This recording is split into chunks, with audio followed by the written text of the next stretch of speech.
So hello everyone, welcome back to new video. तो दोस्तों, आज हमारा एक और टॉपिक यहाँ पर कंप्लीट होने वाला है और अच्छे से आप लोग समझ जाओगे वर्ण, अक्षर और शब्द और इनके भेदों के बारे में आप लोग अच्छे से आज यहाँ पर अपने कॉन्सेप्ट क्लियर कर जाओगे। तो काफ़ी आसान भाषा में मैं आप लोगों को समझाने की पूरी कोशिश करूँगा। तो वर्ण, अक्षर और शब्द आप लोगों के लिए काफ़ी ज़्यादा महत्वपूर्ण है आपकी परीक्षा की दृष्टि से। तो हिंदी के इस सिलेबस को, इस टॉपिक को आज हम यहाँ पर कंप्लीट करने वाले हैं। तो शब्द, वर्ण और अक्षर आखिर होता क्या है? तो हिंदी व्याकरण में शब्द, वर्ण और अक्षर तीन मौलिक इकाइयाँ हैं जो भाषा की संरचना को समझने के लिए अत्यंत महत्वपूर्ण होता है। तो विस्तार से समझते हैं। तो सबसे पहले हम बात करेंगे वर्ण के बारे में। तो वर्ण भाषा की सबसे छोटी ध्वनि इकाई होती है। तो सबसे पहला प्रश्न ही आप लोगों का यहाँ पर बन चुका है, भाषा की सबसे छोटी ध्वनि इकाई कौन सी होती है? तो भाषा की सबसे छोटी ध्वनि इकाई होती है वर्ण। आपको याद रखना है, भाषा की सबसे छोटी ध्वनि इकाई, देखो यहाँ पे ध्वनि आ गया ना, तो भाषा की सबसे छोटी ध्वनि इकाई आपकी कौन सी होगी? वर्ण होगी। तो जिसके और टुकड़े नहीं किए जा सकते, तो वर्ण के और टुकड़े नहीं किए जा सकते। भाषा की सबसे छोटी ध्वनि इकाई होती है वर्ण और यह उच्चारित ध्वनि का लिखित रूप है। वर्ण उच्चारित ध्वनि का लिखित रूप है और हिंदी वर्णमाला में 52 वर्ण होते हैं। हिंदी वर्णमाला में कितने वर्ण होते हैं? हिंदी वर्णमाला में 52 वर्ण होते हैं। ये भी आपको पता होना चाहिए। आगे बढ़ने से पहले आपको बताना चाहता हूँ, अगर आप लोग फाइनेंशियली सपोर्ट करना चाहते हो तो आप लोग यहाँ पर QR कोड को स्कैन करके फाइनेंशियली सपोर्ट हमें दे सकते हो। आगे बढ़ते हैं। वर्ण के भेद में हम अब पढ़ेंगे। तो वर्ण के कौन कौन से भेद हैं? तो वर्ण के बारे में तो आप लोगों ने जान लिया है। भाषा की सबसे छोटी ध्वनि इकाई अगर कोई है तो वो वर्ण है। और हिंदी भाषा में जो हिंदी भाषा की वर्णमाला है उसमें वर्णों की जो संख्या है वो 52 है। और वर्ण के भेद के बारे में आपको बताऊं तो वर्ण के मुख्य रूप से दो भेद होते हैं। वर्ण के मुख्य रूप से दो भेद या फिर कह लीजिए दो प्रकार होते हैं। पहला होता है स्वर, जिसको अंग्रेजी में वॉवेल्स कहते हैं, और दूसरा होता है व्यंजन, जिसको अंग्रेजी में कॉन्सोनेंट कहते हैं। तो सबसे पहले स्वर के बारे में हम जानेंगे। तो देखो, वर्ण के दो भेद हैं, स्वर और व्यंजन। स्वर क्या होते हैं? वे वर्ण जिनके उच्चारण बिना किसी अन्य वर्ण की सहायता के स्वतंत्र रूप से होता है, वे स्वर कहलाते हैं। स्वर क्या होते हैं? वे वर्ण जिनका जो उच्चारण है बिना किसी अन्य वर्ण की सहायता से होता है और स्वतंत्र रूप से इनका उच्चारण कर सकते हैं, स्वर कहलाते हैं। इनके उच्चारण में हवा बिना किसी रुकावट के मुंह से बाहर निकलती है। तो जब आप लोग स्वर का उच्चारण करते हैं, स्वर वर्ण का उच्चारण करते हैं, तो जो हवा निकलती है मुंह से बिना किसी रुकावट के निकलती है, तो वे वर्ण जिनका उच्चारण बिना किसी अन्य वर्ण की सहायता के स्वतंत्र रूप से होता है, वे आपके स्वर कहलाते हैं। तो हिंदी में जो स्वरों की संख्या है वो 11 है। और अगर कुल स्वरों की संख्या पूछी जाएगी तो उसमें अयोगवा भी जुड़ जाते हैं, जिसमें अंग और आह भी आता है। तो फिर आपके यहाँ पे कुल स्वरों की संख्या 13 हो जाती है। लेकिन अगर सिर्फ यहाँ पे स्वरों की संख्या पूछी जाएगी तो स्वरों की संख्या 11 होती है। अब कौन कौन से स्वर है? अ, आ, ई, उ, ऋ, ए, आई, ओ, औ, और अंग और अह आपके अयोगवा है। तो ये भी कुल स्वरों में आ जाते हैं, लेकिन जो मुख्य स्वर है आपके वो 11 होते हैं, अ से आओ तक। ठीक है, इतना आपको पता चल चुका है। उसके बाद स्वरों के उपभेद भी होते हैं। तो स्वरों के उपभेद कौन कौन से? देखो, पहले वर्णों के दो भेद आप लोगों ने देखे, एक स्वर और एक व्यंजन, और अब हम देख रहे हैं स्वरों के उपभेद। तो स्वरों के 3 उपभेद होते हैं। एक होता है ह्रस्व स्वर, एक होता है दीर्घ स्वर और एक होता है प्लुत स्वर। ठीक है, स्वरों के 3 भेद होते हैं, ह्रस्व स्वर, दीर्घ स्वर और प्लुत स्वर। ह्रस्व स्वर क्या होते हैं? जिनके उच्चारण में कम समय लगता है, या फिर कह लीजिए जिनके उच्चारण में एक मात्रा का समय लगता है। तो वो क्या होते हैं? वे होते हैं आपके ह्रस्व स्वर। और ह्रस्व स्वर की जो संख्या होती है वो 4 होती है। ये भी आपको ध्यान में रखना है, ह्रस्व स्वर की संख्या 4 होती है, अ, ई, उ और ऋ। ठीक है, तो यहाँ पर ध्यान से आप लोगों को एक बार फिर से देखना है। स्वरों के 3 उपभेद होते हैं, ह्रस्व स्वर, दीर्घ स्वर, प्लुत स्वर। ह्रस्व स्वर जो होते हैं इनके उच्चारण में एक मात्रा का समय लगता है या फिर कम समय लगता है, और ये 4 होते हैं, अ, ई, उ, ऋ इसके उदाहरण हैं। ठीक है, उसके बाद जो दीर्घ स्वर आपका होता है, इनके उच्चारण में ह्रस्व स्वर की तुलना में 2 गुना समय लगता है। किसमें? दीर्घ स्वर में। और दीर्घ स्वर की जो संख्या होती है वो 7 होती है। और दीर्घ स्वर कौन कौन से हैं? आ, बड़ी ई, बड़ा ऊ, ए, आई, ओ, औ, ये सब आपके क्या है, दीर्घ स्वर। दीर्घ स्वर आपके 7 हो गए, हर्ष स्वर आपके 4 हो गए, तो कुल मिलाकर स्वर आपके 11 यहाँ पर हो गए। उसके बाद प्लुत स्वर क्या होते हैं, जिनके उच्चारण में हर्ष स्वर से तिगुना समय लगता है, वो आपके प्लुत स्वर कहलाते हैं। जैसे ओम में ओम, इनका प्रयोग अब कम होता है, तो प्लुत स्वर का जो प्रयोग होता है उनका कम प्रयोग किया जाता है, ठीक है। उसके बाद हम यहाँ पे वर्ण का जो दूसरा भेद हम लोगों ने देखा था व्यंजन, तो उसके बारे में जानेंगे। व्यंजन जिसको अंग्रेजी में कॉन्सोनेंट्स कहते हैं, तो वे वर्ण जो इनका उच्चारण स्वरों की सहायता से होता है। तो देखो काफ़ी सिंपल है, स्वरों का उच्चारण में किसी की मदद नहीं ली जाती है, और जो व्यंजन होते हैं उनके उच्चारण में स्वरों की सहायता ली जाती है, तो वे क्या कहलाते हैं, व्यंजन कहलाते हैं। और इनके उच्चारण में हवा मुँह के किसी भाग जैसे जीभ, तालु, दंत या फिर होंठ से टकराकर या फिर रुककर निकलती है, तो वो आपके व्यंजन होते हैं। जिनके उच्चारण में स्वरों की सहायता ली जाती है वो आपके व्यंजन होते हैं। तो व्यंजन के उदाहरण कौन कौन से आपके हैं, तो ये सारे आपके व्यंजन हैं। इनके बारे में विस्तार से देख लेते हैं। तो यहाँ पर ये आपके व्यंजन हैं। तो व्यंजन के भी उपभेद है, देखो स्वर के भी आप लोगों ने उपभेद देखे, स्वर के आपने 3 उपभेद देखे, हर्ष स्वर, दीर्घ स्वर और प्लुत स्वर आपने देखे। ठीक उसी प्रकार व्यंजन के भी उपभेद हैं। तो व्यंजन के उपभेद कौन कौन से हैं, सबसे पहला जो व्यंजन का उपभेद है वो है आपका स्पर्श व्यंजन। उसके बाद जो व्यंजन का दूसरा उपभेद है वो है आपका अंतःस्थ व्यंजन।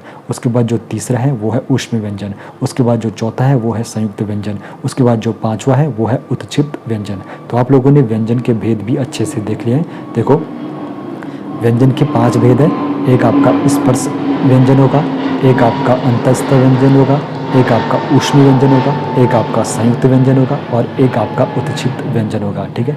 ये आप लोगों ने अच्छे से यहाँ पे जाना है। स्पर्श व्यंजन आपका क्या होता है, स्पर्श व्यंजन वे व्यंजन होते हैं जिनके उच्चारण में जीभ, होंठ, तालु आदि का स्पर्श होता है और हवा रुक कर निकलती है। अब देखो स्पर्श व्यंजन आपके 25 होते हैं, ठीक है। स्पर्श व्यंजन आपके कितने होते हैं, 25 होते हैं। और इनका जो उच्चारण होता है जीभ, होंठ, तालु आदि का स्पर्श होता है और फिर जो हवा होती है रुक कर मुँह से बाहर निकलती है। तो स्पर्श व्यंजन की जो संख्या है 25 होती है। तो 25 काफ़ी सिंपल है याद करना। देखो आप लोगों ने जो पढ़ा है क वर्ग, उसके बाद आप लोगों ने पढ़ा था चौ वर्ग, फिर टौ वर्ग, तौ वर्ग, पौ वर्ग। और एक वर्ग में कितने आपके वर्ण होते हैं, तो एक वर्ग में आपके 5 वर्ण होते हैं, ठीक है। क, ख, ग, घ, ग, ठीक है। इसी प्रकार आपके यहाँ पे ये 5 वर्ग बन गए, क वर्ग, चौ वर्ग, टौ वर्ग, तौ वर्ग और पौ वर्ग। तो इन 5 वर्गों में 5-5 वर्ण आते हैं। तो आपके कितने स्पर्श व्यंजन हो गए, 25 स्पर्श व्यंजन हो गए। तो ये आपके क्या होंगे, टोटल 25 स्पर्श व्यंजन होंगे। क वर्ग से लेके पौ वर्ग तक इनके अंदर जितने भी वर्ण आते हैं ये सारे स्पर्श व्यंजन होते हैं। और इनको याद करने की ट्रिक भी मैं आपको बता देता हूँ। तो देखो के टी एम 2, ठीक है, KTM 2, फिर क, च, ट, त और प। अब देखो जो क वर्ग होगा उसका उच्चारण कंठ से होगा, कैसे, कंठ। चौ वर्ग जो होगा उसका उच्चारण तालु से होगा, टी मतलब तालु। उसके बाद जो टौ वर्ग होगा उसका उच्चारण जो होगा एम यानी कि मूर्धन्य। उसके बाद जो तौ वर्ग होगा डी यानी कि दंत्य। उसके बाद जो पौ वर्ग होगा उसका जो उच्चारण होगा वो ओष्ठ से होगा, ओ यानी कि ओष्ठ। तो ये इसका यहाँ पर याद करने की ट्रिक है, ये भी आप लोगों ने देख लिया है। उसके बाद मैं आपको यहाँ पे एक जो यहाँ पे हमारा वर्ण है वो वर्ग, तो जो वो वर्ग नहीं, जो सिर्फ हम यहाँ पे बात कर रहे हैं वो के बारे में, वो। तो देखो दंतोष्ठ एकमात्र एक ऐसा हमारा ये वर्ण है जो दंतोष्ठ है, यानी कि दांत और ओंठों की बदौलत जो वर्ण बोला जाता है तो वो है। कई बार परीक्षा में पूछा जाता है कि उस वर्ण का आपको जैसे 4 ऑप्शन दे दिया और फिर वहाँ पे बताइए दंतोष्ठ का कौन सा उदाहरण है। तो दंतोष्ठ का जो उदाहरण है वो है वो एकमात्र वर्ण है जो दंत और ओष्ठ की बदौलत बोला जाता है, ठीक है। ये आपको ध्यान में रखना है। बाकी स्पर्श व्यंजन 25 होते हैं। उसके बाद हम बात करेंगे अंतःस्थ व्यंजन के बारे में। तो अंतःस्थ जो व्यंजन होते हैं उच्चारण में जीभ का मुख के अंदर किसी भाग से पूर्ण स्पर्श नहीं होता है। तो उच्चारण में जब अंतःस्थ व्यंजन का उच्चारण किया जाता है, उच्चारण में जीभ का मुख के अंदर किसी भाग से पूर्ण स्पर्श नहीं होते हैं। तो अंतःस्थ व्यंजन कितने होते हैं, अंतःस्थ व्यंजन आपके 4 होते हैं। काफ़ी सिंपल है। स्पर्श व्यंजन आपके 25 हो गए, अंतःस्थ व्यंजन आपके 4 हो गए, य, र, ल और व। ये आपके क्या होंगे, ये आपके अंतःस्थ व्यंजन होंगे। और अभी मैंने आपको बताया था वो क्या आपका दंतोष्ठ वर्ण है, ठीक है। और अंतःस्थ व्यंजन भी आप लोगों ने देख लिए, ठीक है। स्पर्श व्यंजन क्लियर है, अंतःस्थ व्यंजन 4 क्लियर है, स्पर्श व्यंजन 25 क्लियर है। उसके बाद हम आगे बढ़ेंगे ऊष्मी व्यंजन। तो ऊष्मी व्यंजन क्या होते हैं? उच्चारण में हवा रगड़ खाकर गर्मी पैदा करती है। तो ऊष्मी व्यंजन भी आपके 4 होते हैं। ठीक है, काफ़ी सिंपल है। ऊष्मी व्यंजन भी आपके 4 होते हैं। तीनों प्रकार के श आपके ऊष्मी व्यंजन होते हैं और ह आपका यहाँ पर ऊष्म व्यंजन होता है। ठीक है, ये आप लोगों ने देख लिया है काफ़ी सिंपल तरीके से। अब देखो ऊष्म व्यंजन आप लोगों ने देख लिए, श, श और श, तीनों प्रकार के श और ह यहाँ पर ऊष्म व्यंजन होते हैं। और कई बार ये भी पूछा जाता है, जो यहाँ पर ये है ऊष्म व्यंजन, इनमें आपको सघोष और अघोष बताना होता है। तो देखो ये जो तीनों यहाँ पर ये श है, ये आपके क्या आएंगे? ये आपके अघोष में आते हैं, बाकी हो आपका सघोष है। ठीक है, ये भी आपको ध्यान में रखना होता है। और क्या है आपका ऊष्म व्यंजन आप लोगों ने देख लिया है। ऊष्म व्यंजन 4 होते हैं, श श श श श श और ह। उसके बाद संयुक्त व्यंजन भी हम लोग यहाँ पर देख लेंगे। संयुक्त व्यंजन भी आपके 4 होते हैं और 2 या 2 से अधिक व्यंजनों के मेल से जो बनते हैं वो आपके क्या होते हैं? वो आपके संयुक्त व्यंजन होते हैं। अब संयुक्त व्यंजन आपके कौन कौन से? अक्ष, त्र, ज्ञ और श्र, ये आपके संयुक्त व्यंजन है। आप देखो कई बार पूछा जाता है कि अक्षर से पहले कौन सा वर्ण आता है, तो वो आता है क। कौन सा व्यंजन आता है? तो क आता है। ठीक है, क और श के मेल से क्या बनता है? अक्ष बनता है, अक्ष। क और श के मेल से अक्ष बनता है। त्र किससे बनता है? त और र के मेल से बनता है त्र। और ज्ञ बनता है ज और य से। ठीक है, उसी प्रकार श्र बनता है श और र से, इनके मेल से बनता है श्र।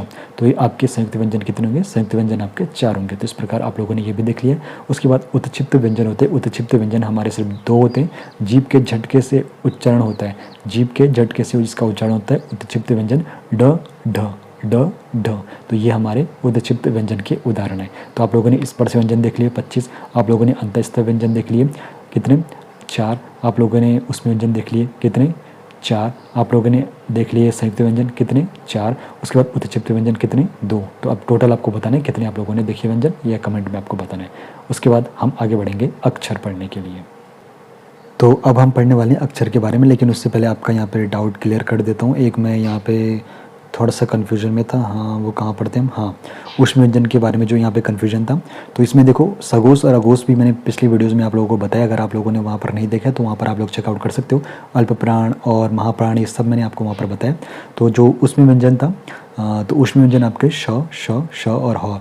तो देखो इसमें जो ह है इसमें ये सघोष है, बाकी ये तीनों प्रकार के जो श है ये आपके क्या होते हैं? अघोष होते हैं। और देखो अंतःस्थ व्यंजन भी आपके सघोष होते हैं। ये आपको ध्यान में रखना है, ध्यान में रखना ही आपको होगा। ये आपके क्या है? सघोष, य, र, ल, व और इनके साथ ह भी आपका सघोष है। बाकी अघोष ये आपके तीनों प्रकार के श आपके अघोष है, ये आपको ध्यान में रखना है। चलो आगे बढ़ते हैं और बात करते हैं अक्षर के बारे में। तो अक्षर ध्वनि की वह इकाई है जिसका उच्चारण एक झटके में होता है। ठीक है, ध्वनि की वह इकाई है जिसका जो उच्चारण होता है एक झटके में होता है। इसमें एक स्वर और उसके साथ एक या अधिक व्यंजन हो सकते हैं। अक्षर में क्या होता है? एक स्वर और उसके साथ एक या अधिक व्यंजन हो सकते हैं। अक्षर एक या अनेक वर्णों से मिलकर बनता है, लेकिन उसकी मूल इकाई स्वर होती है। ठीक है, सरल शब्दों में अक्षर वर्णों का समूह है जिसे एक सांस में बोला जा सकता है। ठीक है, अक्षर क्या है? वर्णों का समूह है जिसको एक सांस में बोल सकते हैं, क्या है? अक्षर कहलाते हैं। तो इसके उदाहरण मैं आपको बता देता हूँ। जैसे क, यहाँ पर एक अक्षर है क धन अ। क्या पढ़ा था हमने ऊपर? यहाँ पर एक स्वर और उसके साथ एक या एक से अधिक व्यंजन, तो क। इसमें देखो एक स्वर आ रहा है ना, एक स्वर आ रहा है ना यहाँ पे अ। राम, रा धन म, राम म। तो इसमें 2 अक्षर है। किताब, की धन ता धन ब, 3 अक्षर है। विद्यालय, विद्या धन धा धन लय, 3 अक्षर। तो ये इसके अक्षर के उदाहरण है। अक्षर के भेद भी होते हैं। देखो अक्षर के मुख्य रूप से 2 भेद होते हैं, 2 प्रकार से इसको वर्गीकृत किया जाता है। देखो एक आपका मुक्ताक्षर होता है और एक आपका बुद्धाक्षर होता है। मुक्ताक्षर, बुद्धाक्षर। तो मुक्ताक्षर में क्या होता है? मुक्ताक्षर में कुछ नहीं होता है, वे अक्षर जिनका अंत स्वर ध्वनि से होता है। तो देखो वे अक्षर जिनका अंत स्वर ध्वनि से होता है वो आपके मुक्ताक्षर कहलाएंगे, और वे अक्षर जिनका अंत व्यंजन ध्वनि से होता है वो आपके बुद्धाक्षर। मुक्ताक्षर क्या होंगे? वे अक्षर जिनका जो अंत होता है स्वर ध्वनि से होता है, और बुद्धाक्षर वे अक्षर जिनका जो अंत होता है वो आपके व्यंजन ध्वनि से होता है। ठीक है, ये आपका इसमें डिफरेंस रहता है। तो जिनका अंत स्वर ध्वनि से होते हैं वो आपके मुक्ताक्षर। इनके उदाहरण है जैसे जा, जौ व्यंजन धन आ। तो आ इसमें देखो स्वर आ गया ना, तो वे अक्षर जिनका जो अंत होता है स्वर ध्वनि से होता है तो मुक्ताक्षर कहलाते हैं। जा, की, गा, तो ये सारे क्या होंगे? मुक्ताक्षर। और बुद्धाक्षर जिनका जो अंत जब वे अक्षर जिनका जो अंत होता है व्यंजन ध्वनि से होता है तो आपके क्या होते हैं, आपके बुद्धाक्षर होते हैं। जैसे कल, क धन अ धन ल, तो इसमें ल देखो लास्ट में आ रहा है, ल क्या है, व्यंजन है, ठीक है। तो ये आपके क्या होंगे, बुद्धाक्षर होंगे। तो ये भी आप लोगों ने देख लिया। वर्ण और अक्षर को आप लोगों ने अच्छे से यहाँ पे समझ लिया, उनके भेदों के बारे में आप लोगों ने अच्छे से जान लिया है। अब हम आगे बढ़ेंगे, सबसे ज़्यादा इंपॉर्टेंट शब्द के बारे में हम अच्छे से पढ़ने वाले हैं। तो इस पर आपको काफ़ी ज़्यादा कंसंट्रेट अपना करना है। शब्द जिसको अंग्रेजी में वर्ड कहते हैं, तो शब्द वर्णों या फिर अक्षरों का ऐसा सार्थक समूह है जिसका कोई निश्चित अर्थ होता है। तो वर्ण क्या है, शब्द क्या है, वर्ण या फिर अक्षरों का ऐसा सार्थक समूह है जिसका कोई निश्चित अर्थ होता है। वर्ण या अक्षरों का ऐसा सार्थक समूह जिसका कोई निश्चित अर्थ होता है। शब्द भाषा की सबसे छोटी इकाई है। देखो शब्द क्या है, भाषा की सबसे छोटी इकाई कौन सी है, शब्द है। और भाषा की सबसे छोटी ध्वनि इकाई कौन सी है, वर्ण है। यहाँ पर आपको कंफ्यूज नहीं होना है। शब्द भाषा की सबसे छोटी इकाई है और ध्वनि इकाई कौन सी है, वर्ण, ठीक है, जो स्वतंत्र रूप से अर्थ व्यक्त करती है। जैसे उदाहरण के लिए पानी, घर, कमल, पढ़ना, सुंदर, ये क्या है, शब्द के उदाहरण। अब शब्द के भेद भी होते हैं। देखो आप लोगों ने सबके भेद देख रहे हो, आप लोग वर्ण के देख लिया आपने, आप लोगों ने देख लिए किसके बाद, वर्ण के बाद आप लोगों ने अक्षर के भेद देख लिए, सब चीज़ के भेद देख रहे हो, तो शब्द के भेद भी होंगे। तो शब्द के भेद भी हम यहाँ पर अच्छे से जानेंगे। शब्द का जो वर्गीकरण है उसके बारे में अच्छे से विस्तार से देखेंगे। तो सबसे पहले हम देखने वाले हैं उत्पत्ति के आधार पर। तो उत्पत्ति के आधार पर देखो, उत्पत्ति के आधार पर शब्द 4 प्रकार के होते हैं। उत्पत्ति के आधार पर शब्द कितने प्रकार के होते हैं, 4 प्रकार के होते हैं। देखो लेकिन कोई कोई जो विद्वान है वो 5 प्रकार के भी बताते हैं। 5 प्रकार के किस प्रकार बताते हैं अभी हम जानेंगे। तो उत्पत्ति के आधार पर मुख्यतः शब्द 4 प्रकार के होते हैं, लेकिन कुछ कुछ विद्वानों के अनुसार 5 प्रकार के उत्पत्ति के आधार पर शब्द बताए गए। उत्पत्ति के आधार पर आपके 4 शब्द कौन कौन से, एक तो आपका तत्सम शब्द होता है, एक आपका तद्भव शब्द होता है, एक आपका देशज शब्द होता है, एक आपका विदेशी शब्द होता है। तत्सम, तद्भव और देशज और विदेशज, विदेशी शब्द। तो ये उत्पत्ति के आधार पर 4 शब्द है, लेकिन जो अलग विद्वान है, कुछ विद्वान है लेकिन वो 5 बताते हैं कि 5 शब्द है। अब भाई 5वां शब्द कौन सा है, तो वो बताते हैं कि संकर शब्द भी उत्पत्ति के आधार पर 5वां शब्द है। संकर शब्द को क्या बोलते हैं कि उत्पत्ति के आधार पर ये 5वां शब्द है। असंकर शब्द क्या होते हैं, संकर शब्द वे शब्द होते हैं जो 2 भाषाओं के मेल से बनते हैं। 2 अलग अलग भाषाएं हो गई, उनके मेल से बनते हैं। जैसे एग्जाम्पल हो गया रेलगाड़ी, रेल आपका अंग्रेजी आ गया, फिर गाड़ी दूसरी भाषा का आ गया। डाकघर हो गया, डाक आपका अलग भाषा का हो गया, घर आपका दूसरी भाषा का हो गया। तो इस प्रकार ये संकर शब्द होते हैं जो अलग अलग भाषाओं के मेल से बनते हैं, वे आपके संकर शब्द होते हैं। लेकिन मुख्यतः उत्पत्ति के आधार पर 4 उत्पत्ति के आधार पर जो शब्द होते हैं 4 होते हैं, तत्सम, तद्भव, देशज और विदेशज। विदेशज यानी कि विदेशी शब्द, ठीक है। तत्सम शब्द क्या होते हैं, संस्कृत से बिना किसी बदलाव के हिंदी में आए हुए शब्द क्या होते हैं, आपके तत्सम शब्द। क्या बोला मैंने, संस्कृत से बिना किसी बदलाव के हिंदी में जो आ गए वो आपके तत्सम हो गए। जैसे अग्नि, वायु, रात्रि, ये सब आपके क्या है, तत्सम, यानी कि इनमें कोई बदलाव नहीं है, संस्कृत से उठ के सीधे हिंदी में आ गए, इनमें कोई बदलाव नहीं हुआ।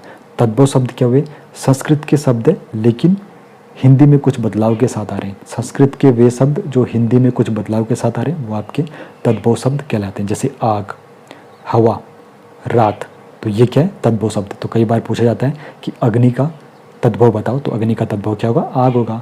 वायु संस्कृत का शब्द है, तत्सम शब्द है, जो संस्कृत का शब्द है वो तत्सम कहलाएगा। और जो जिसका परिवर्तन हुआ है यानी कि संस्कृत से बदलकर वो हिंदी में आ रहा है वो तद्भव कहला जाएगा। तो वायु का तद्भव बताओ, हवा, रात्रि का तद्भव बताओ, रात। तो इस प्रकार आपको पता होना चाहिए। उसके बाद देशज शब्द क्या होता है, तो स्थानीय बोलियों से उत्पन्न जो शब्द होते हैं, जैसे पगड़ी, लोटा, खिड़की, ये सब आपके देशज शब्द होते हैं। और विदेशी शब्द विदेशी भाषाओं से हिंदी में आए हुए शब्दों को क्या कहते हैं, विदेशी शब्द। तो जैसे स्कूल, डॉक्टर, किताब, ज़मीन, ये सब आपके क्या होंगे, स्कूल, डॉक्टर, किताब, ज़मीन और भी होते हैं विदेशी शब्द आपके ये होते हैं, ठीक है। ये तो आपके उत्पत्ति के आधार पर आप लोगों ने देख लिए 4 प्रकार के शब्द। उसके बाद रचना और बनावट के आधार पर भी होते हैं। तो रचना और बनावट के आधार पर जो शब्द होते हैं, एक आपका रूढ़ शब्द होता है, एक आपका यौगिक शब्द होता है, एक आपका योग रूढ़ शब्द होता है, ठीक है। रचना और बनावट के आधार पर आपके रूढ़ शब्द होता है, आपका यौगिक शब्द होता है, आपका योग रूढ़ शब्द होता है। तो रूढ़ शब्द, योग रूढ़ शब्द और यौगिक शब्द ये आपको याद रखना है, ये आपके रचना और बनावट के आधार पर है। रूढ़ शब्द क्या होते हैं, वे शब्द जिनके खंड करने पर उनका कोई स्वतंत्र अर्थ नहीं निकलता है। वे शब्द जिनके खंड करने पर उनका कोई स्वतंत्र अर्थ नहीं निकलता, जैसे नाक, कान, घर। तो वे शब्द जिनका अगर खंड किया जाता है तो उनका कोई स्वतंत्र अर्थ नहीं निकलता है। यौगिक शब्द क्या हुआ, दो या दो से अधिक शब्दों के मेल से बने शब्द जिनके खंडों का भी अपना अर्थ होता है, जैसे पाठशाला, पाठ धन शाला, रसोई घर, रसोई धन घर। तो यौगिक शब्द क्या हुआ, दो या दो से अधिक शब्दों के मेल से बने होते हैं और अगर इनका खंड किया जाता है तो उनका अपना अर्थ होता है। लेकिन जो रूढ़ शब्द होते हैं अगर उनका खंड किया जाए यानी कि उनको अलग किया जाए तो उनका कोई भी अर्थ स्वतंत्र अर्थ नहीं निकलता है। उसके बाद योग रूढ़ शब्द क्या होते हैं, वे यौगिक शब्द होते हैं जो किसी विशेष अर्थ के लिए रूढ़ हो गए, जैसे पंकज, पंख धन जौ, कीचड़ में जन्मा, पर अर्थ है कमल, नीलकंठ, नीला है कंठ जिसका यानी कि शिव जी। वे यौगिक शब्द जो किसी विशेष अर्थ के लिए रूढ़ हो गए, वे यौगिक शब्द जो किसी विशेष अर्थ के लिए रूढ़ हो गए वो आपके योग रूढ़ शब्द कहलाते हैं। जैसे पंकज कीचड़ में जन्मा या फिर कमल के लिए पंकज कहते हैं, तो नीलकंठ किसके लिए कहते हैं, शिव जी के लिए। वे यौगिक शब्द जो किसी विशेष अर्थ के लिए रूढ़ हो गए ये आपके योग रूढ़ शब्द कहलाते हैं। तो रचना और बनावट के आधार पर आपके रूढ़ हो गए, यौगिक हो गए और योग रूढ़ हो गए। उसके बाद प्रयोग के आधार पर भी आपके शब्द भेद होते हैं। तो प्रयोग के आधार पर आपके विकारी और अविकारी शब्द होते हैं, ये आपको पता होना चाहिए। आप लोगों ने रचना के आधार पर देखे रूढ़, योग रूढ़ और यौगिक। अब हम देख रहे हैं यहाँ पे प्रयोग के आधार पर। रचना और बनावट आप लोगों ने पीछे देख लिया, अब हम यहाँ पे प्रयोग के आधार पर देख रहे हैं। प्रयोग के आधार पर आपके विकारी शब्द होते हैं और अविकारी शब्द होते हैं, ये आपको ध्यान में रहना चाहिए। प्रयोग के आधार पर आपके दो होंगे, एक आपका विकारी, एक आपका अविकारी शब्द होता है। तो विकारी शब्द आपके क्या होते हैं, वे शब्द जिनमें लिंग, वचन, कारक, काल के अनुसार परिवर्तन होता है। विकारी शब्द क्या होते हैं, जिनमें लिंग, वचन, कारक, काल के अनुसार परिवर्तन होता है, जैसे संज्ञा, सर्वनाम, विशेषण, क्रिया, ये सब आपके क्या होते हैं, विकारी शब्द। जिनमें लिंग, वचन, कारक और काल के अनुसार परिवर्तन हो रहा है तो वे आपके विकारी शब्द हो रहे हैं, जैसे संज्ञा, सर्वनाम, विशेषण, क्रिया, ये सब आपके विकारी शब्द हैं। और अविकारी शब्द जिनको अवयव भी कहते हैं, तो अविकारी शब्द और अवयव शब्द आपके एक ही होते हैं। अविकारी शब्द क्या हुए, वे शब्द अविकारी शब्द कह लीजिए या फिर अवयव कह लीजिए, वे शब्द जिनमें लिंग, वचन, कारक, काल के अनुसार कोई भी परिवर्तन नहीं होता, जैसे क्रिया विशेषण हो गया, संबंध बोधक हो गया, समुच्चय बोधक हो गया, विस्मयादि बोधक हो गया, ये सब आपके क्या होगी, अविकारी शब्द। तो ये आपको पता होना चाहिए। ये प्रयोग के आधार पर हम लोगों ने दो शब्द भेद देखे, विकारी शब्द जिनमें लिंग, वचन, कारक, काल के अनुसार परिवर्तन होता है, संज्ञा, सर्वनाम, विशेषण और क्रिया, ये आपके विकारी शब्द हो गए। और अविकारी या फिर अवयव शब्द आपके कौन से होते हैं, जिनमें लिंग, वचन, कारक या फिर काल के अनुसार कोई भी परिवर्तन नहीं होता है, तो वो आपके क्या होंगे, अविकारी। जैसे क्रिया विशेषण, समुच्चय बोधक, संबंध बोधक और विस्मयादि बोधक, ये आपके अविकारी शब्द होंगे। ठीक है, आप लोगों ने प्रयोग के आधार पर भी देख दिए, रचना के आधार पर देख दिए, प्रयोग के आधार पर देख दिए, उत्पत्ति के आधार पर देख दिए। और अब हम पढ़ेंगे आज का लास्ट अर्थ के आधार पर शब्द भेद। तो अर्थ के आधार पर आपके एकार्थी शब्द होते हैं, अनेकार्थी शब्द होते हैं, पर्यायवाची शब्द होते हैं, विलोम शब्द आपके अर्थ के आधार पर होते हैं। एकार्थी जिनका केवल एक ही अर्थ होता है, जैसे पुस्तक, नदी, तो यहाँ पर ये आपके एकार्थी शब्द होते हैं। अनेकार्थी जिनके एक से अधिक अर्थ होते हैं, जैसे कनक, कनक को और क्या कहते हैं, सोना और धतूरा, अंबर को आकाश, वस्त्र, तो ये आपके अनेकार्थी शब्द हैं। पर्यायवाची शब्द समान अर्थ वाले जो शब्द होते हैं, जैसे सूर्य के रवि, सूरज, दिनकर, ये पर्यायवाची शब्द है। विलोम शब्द विपरीत अर्थ वाले जो शब्द हैं, जैसे दिन का रात, सुख का दुख, तो ये आपके अर्थ के आधार पर एकार्थी, अनेकार्थी, पर्यायवाची और विलोम शब्द भी हो गए। तो इस प्रकार वर्ण भाषा की सबसे सूक्ष्म ध्वनि इकाई होती है और अक्षर एक झटके में उच्चारित होने वाली ध्वनि इकाई है, जिसमें कम से कम एक स्वर होता है। और शब्द जो है, शब्द वर्णों और अक्षरों का वह सार्थक समूह है जो स्वतंत्र रूप से अर्थ व्यक्त करता है। और इन तीनों इकाइयों को समझना हिंदी भाषा की संरचना और व्याकरण को समझने के लिए काफ़ी आवश्यक है। तो आप लोगों ने सब कुछ देख लिया, आप लोगों ने वर्ण देख लिया, वर्ण के भेद के बारे में देख लिया, आप लोगों ने अक्षर, अक्षर के भेद देख लिए, आप लोगों ने शब्द और शब्द के भेद देख लिए। एक बार मैं आपको फिर से रिवीजन करा देता हूँ। वर्ण के बारे में आप लोगों ने देखा, भाषा की सबसे छोटी ध्वनि इकाई अगर कोई है तो वो है वर्ण। ठीक है, अब मुझे बताइए वर्ण के भेद हमने कितने पढ़े थे, जल्दी जल्दी कमेंट सेक्शन में बताइए। तो वर्ण के देखो हमने कितने भेद पढ़े थे, वर्ण के दो ही भेद तो पढ़े थे, स्वर पढ़ा था और व्यंजन पढ़ा था। और स्वर के कितने भेद पढ़े थे, स्वर के हमने 3 भेद पढ़े थे जी। कौन कौन से पढ़े थे जी, हर्ष पढ़ा था, हाँ जी पढ़ा था, दीर्घ पढ़ा था, हाँ जी पढ़ा था, और प्लुत स्वर पढ़ा था, हाँ जी पढ़ा था। तो ये किसके भेद थे, स्वर के थे। और स्वर और व्यंजन ये किसके थे, वर्ण के थे। तो स्वर में 3 पढ़ लिए, व्यंजन के भी मैंने आपको 5 बताए थे, काफ़ी सिंपल बताए थे यार, भूल गए इतनी जल्दी। व्यंजन के कितने बताए थे, एक बात बताओ, व्यंजन के मैंने 5 ही तो बताए थे। एक आपको मैंने स्पर्श व्यंजन बताए थे जिसमें 25 वर्ण होते हैं, बताया था ना, क वर्ग, च वर्ग, ट वर्ग, तो वर्ग, पौर वर्ग, ये आपके स्पर्श व्यंजन होते हैं। और उसके बाद मैंने आपको क्या बताया था व्यंजन के भेद में, अंतःस्थ व्यंजन बताया था जो 4 होते हैं, उसके बाद उष्म व्यंजन बताए थे जो 4 होते हैं, उसके बाद संयुक्त व्यंजन बताए थे जो 4 होते हैं, उसके बाद उत्क्षिप्त व्यंजन बताए थे जो 2 होते हैं, ड ढ। तो बस उसके बाद व्यंजन भी आप लोगों का कंप्लीट हो गया। उसके बाद अक्षर पढ़े थे आपने, अक्षर के बारे में भी आप लोगों ने जाना था, जिसका उच्चारण एक झटके में होता है। उसके बाद अक्षर के जो 2 ही भेद तो पढ़े थे आप लोगों ने, क्या पढ़ा था, इतना कन्फ्यूजन क्यों हो रहा है। अक्षर के 2 भेद पढ़े थे आपने, मुक्ताक्षर पढ़ा था और दूसरा पढ़ा था बुद्धाक्षर। मुक्ताक्षर यानी कि जब अंत होता है, अक्षर जिनका अंत क्या होता है, स्वर ध्वनि के साथ होता है, वे अक्षर जिनका जो अंत होता है स्वर ध्वनि के साथ होते हैं वो मुक्ताक्षर होंगे। और जो दूसरा है बुद्धाक्षर, मुक्ताक्षर और बुद्धाक्षर के होंगे आपके वे अक्षर जिनका जो अंत होगा वो व्यंजन ध्वनि के साथ होता है, वो आपके बुद्धाक्षर होंगे। ठीक है, उसके बाद हम आगे कहाँ आ गए, शब्द में आ गए। शब्द के बारे में हमने जाना जी। शब्द में उत्पत्ति के आधार पर हमने क्या पढ़ा, उत्पत्ति के आधार पर हमने जाना कि 4 प्रकार के होते हैं, लेकिन कोई जो विद्वान है वो 5 भी बता दे। 5 कौन सा, संकर है, और 4 कौन से, तत्सम जो संस्कृत से आए हैं और जो के तू आ चुके। और उसके बाद तद्भव जो संस्कृत से आए हैं लेकिन उनमें बदलाव हुआ है, वो आपके तद्भव हो गए। उसके बाद हमने देशज पढ़ा जो देसी बोलियों से उत्पन्न हुए शब्द है। उसके बाद विदेशी पढ़ा जो विदेशी भाषाओं से उत्पन्न हुए शब्द है, तो वे आपके विदेशी हो गए। तो उत्पत्ति के आधार पर आप लोगों ने 4 भी देख लिए। उत्पत्ति के बाद हमने क्या देखा था, उत्पत्ति के बाद हमने देखा था बनावट और रूप, रचना और बनावट के आधार पर देखा था। तो रचना और बनावट के आधार पर आप लोगों ने 3 ही देखे थे। रचना और बनावट के आधार पर 3 देखे थे। तो नाम बताओ, नाम के बताने, एक है रूढ़, एक है योग रूढ़, एक है आपका यौगिक। तो रूढ़ क्या हुआ, जिनमें खंड करने पर उनका कोई स्वतंत्र अर्थ नहीं होता है। यौगिक क्या हुआ, जिनको देखो 2 या 2 से अधिक शब्दों के मेल से बने होते हैं और अगर उनका खंड करते हैं तो उनका एक अर्थ निकलता है। ठीक है, और योग रूढ़ क्या होते हैं, वे यौगिक शब्द जो किसी विशेष अर्थ के लिए रूढ़ हो गए हैं। तो रचना और बनावट के आधार पर आप लोगों ने 3 पढ़े हैं। उसके बाद हम कहाँ आए, उसके बाद हम प्रयोग के आधार पर आए। प्रयोग के आधार पर आप लोगों ने क्या पढ़ा था, प्रयोग के आधार पर आप लोगों ने 2 ही पढ़े थे, एक विकारी पढ़ा था, एक अविकारी पढ़ा था।